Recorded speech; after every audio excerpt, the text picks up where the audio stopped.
The Kultcha Podcast. The Kultcha Podcast. You know, it's still Wake a drop. your punk ass up. Wake up. You know what I mean? It's still a drop. It's still a drop. It's still a drop. You don't have to say podcast. Huh? You don't have to say podcast. I want to say podcast because we got a series. Being funny. I know that. No doubt. It'd be funny. Yo, you ready? Yeah, what up? It's your boy Alley Cat. And I'm Twin. We are the Kultcha. The podcast. This is what we do. This episode, we're going to give it to you the way we're going to give it to you. You heard? It's about the NFL. NFL, National Football League. I thought it meant nigga for life.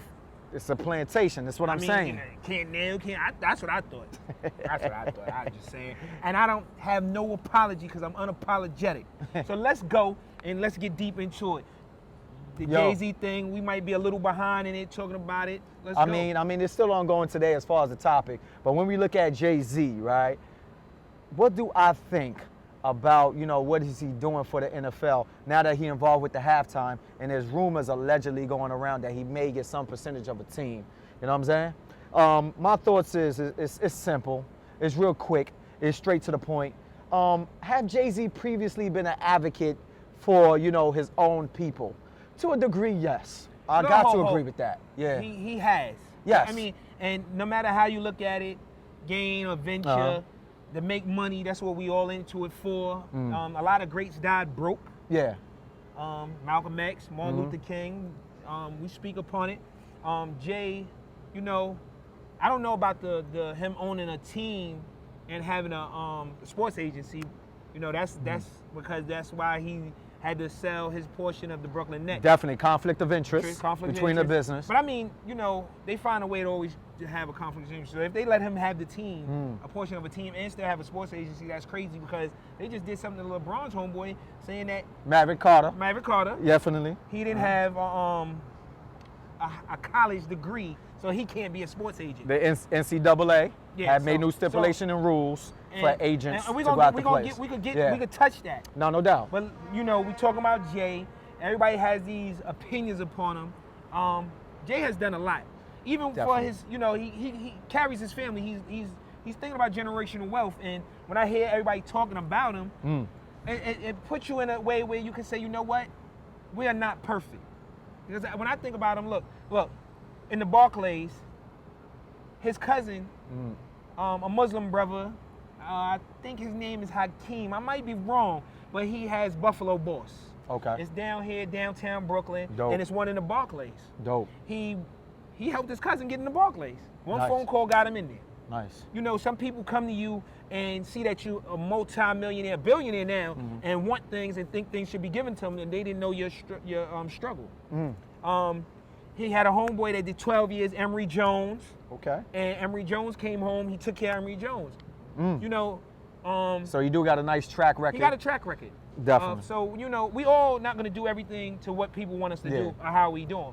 And in business, even the Jews do it. They know how to cut each other's throat every now and then, but it's okay. They get over it because they still reach back and help one another. So do you think, like I said, simply, do you think Jay-Z can create enough change to change the culture of the NFL? Because they do call football the American game. It's like the American sport. I thought baseball was. Huh? I mean, if you want to put baseball too, but they call it like when it comes to patriotism, definitely football is that sport. You understand? So when we're looking at Jay-Z being a part of the NFL, can he change it culturally? This is where I disagree. I think he cannot change that culturally.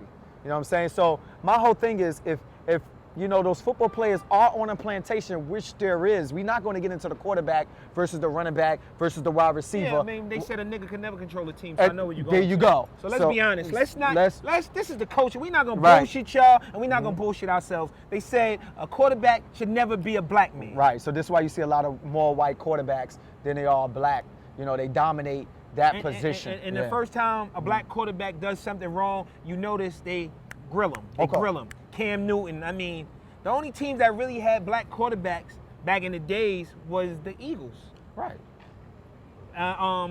So what's the Tennessee Titans before they was the Oilers? Okay. They had a black quarterback.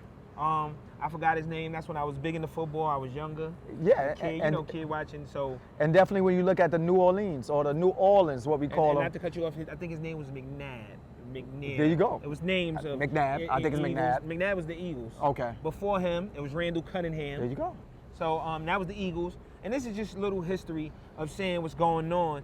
But, you know, when you look at it, Jay got in there. He got his foot in the door. He definitely did. I hope he puts it together well and do what he is known to do.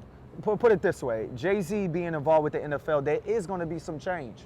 There is going to be some change of a sort. But the basic fundamental between a masters and a slave would never change. Can he create enough change to change that relationship on that plantation called the NFL? That's what I think is not going to change. Well, he's going to change a little bit. Well, it's going to be hold on. subtle changes. Let me say something because Dame, let me use Dame Dash. Okay. He had a quote. He said, and Jay said it in a rhyme because Dame said it. It was an interview. I think it was the Hard Knock Life tour. He said, you know, if I make millions and my team make millions, we all become one another's crutches. If I'm the only one that's a millionaire and they not millionaires, then if I fall, everybody falls. Jay had stuck. Too. Yeah. Jay stuck to that concept. Everybody around him is multimillionaires. If not multimillionaires, they all are millionaires. And his whole team.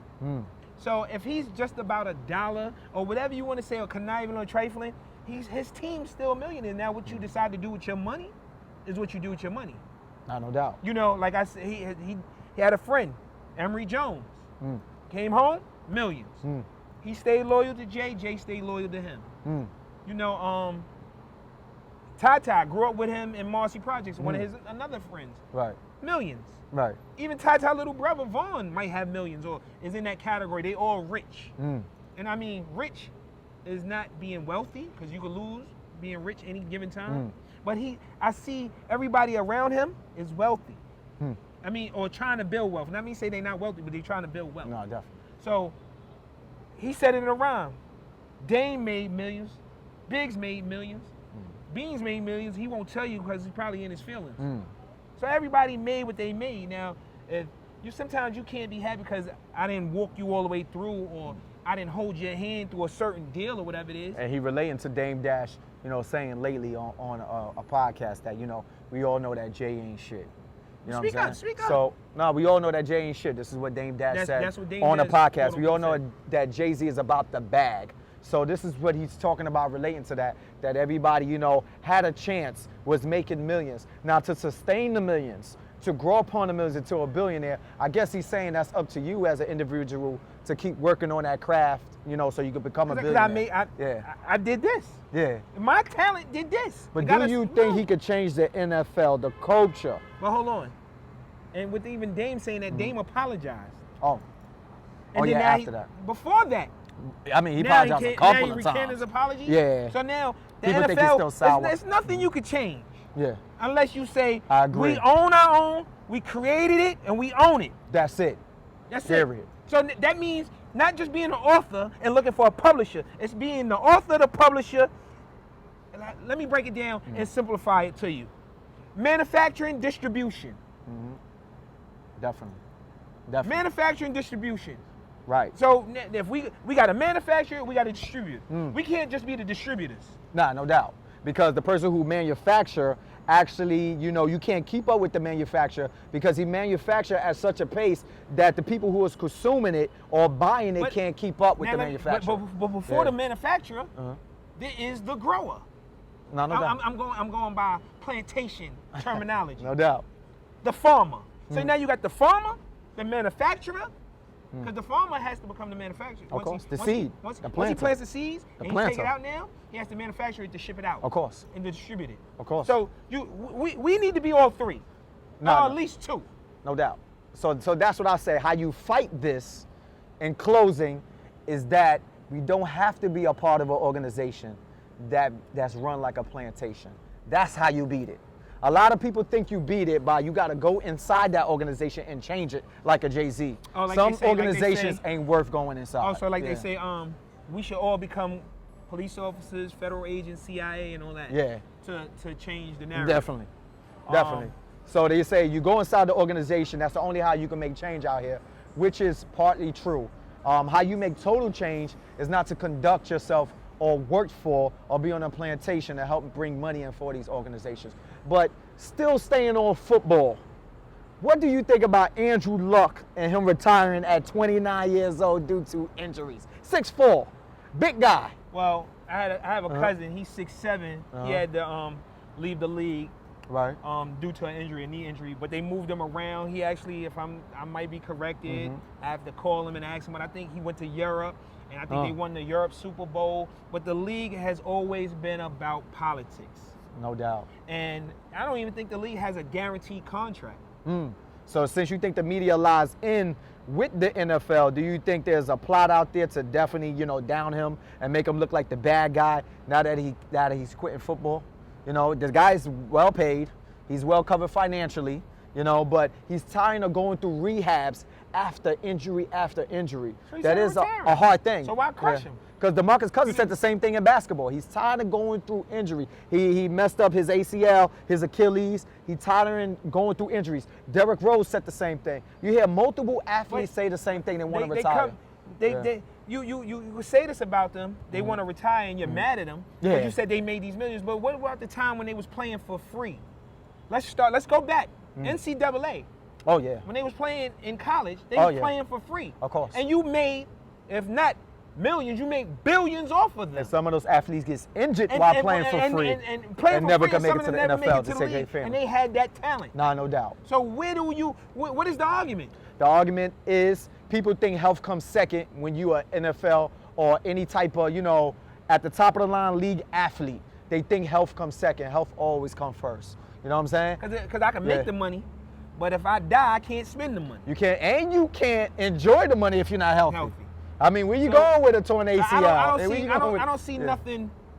I don't see nothing wrong. What they see is wrong is kids is retiring much earlier. Why not? They come into grips that their health is more important. I played 4 years in for the free. 80s and 90s, this was not happening. But 80s and 90s was different animals. We wasn't getting paid that much neither. No, not at all. And we was playing hurt, and we was trying to get our family out of the ghettos.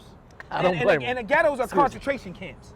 The ghettos is a mind state. No doubt. So that could get deep with that too. So now you got your family, and you got enough money to get your mama out and your brothers and sisters out, and you say, you know what, you got the mind to think. You gotta have a mind capable to think past go. Once you have a mind capable to think past go, you know what I say? Fuck you. Yeah. I'm gone. Definitely. I Because can open up some businesses. I can do this and that. Even if I decide to go on an island and have a bunch of fucking scooters and it can make some revenue and I can live off the interest, off the multi-millions. If I have multi-millions and the interest a year is just $150,000 and I know how to live and accommodate my lifestyle and don't live above my means, because a lot of us live above our means. And if I can live within my means and not above my means, that is a big difference. it's almost like a double entendre. It's almost like a double-sorted thing. If he goes out there after he recovered from injury and not the player he used to be, the media are going to tear him up anyway.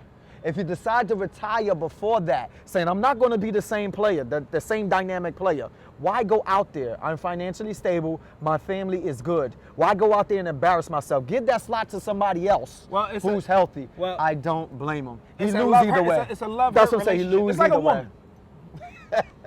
Listen, I mean, you think about it. Like, listen, this is a male predominantly podcast or show or whatever you want to say. You have a multitude of people on it, different sexes. Yes. It's going to happen. But let's be honest. And this is my thought, and we're going to have some guests. But this is my thought on it. It's like a woman. If you stay home too much, get the fuck out. And if you're out too much, why are you not home? Ooh, that's a whole conversation in itself. So that's what the media is. The media only will break you if you allow them to. If you allow them to enter your doors, into your house. If you keep your relationship quiet, you have the best relationship. And that's why we got the podcast today. The media is a large conglomerate, a large organization that keeps storylines going, you know. And with that said, you know, this is steamballing, man. I gotta say, you know, current events on a podcast, I know we're gonna get a lot of talking feedback. So hit us up on that IG, hit us up on that YouTube. This is The Kultcha. I'm Twin. Yeah. You know who the fuck I am, Alley Cat. Never ends. Peace.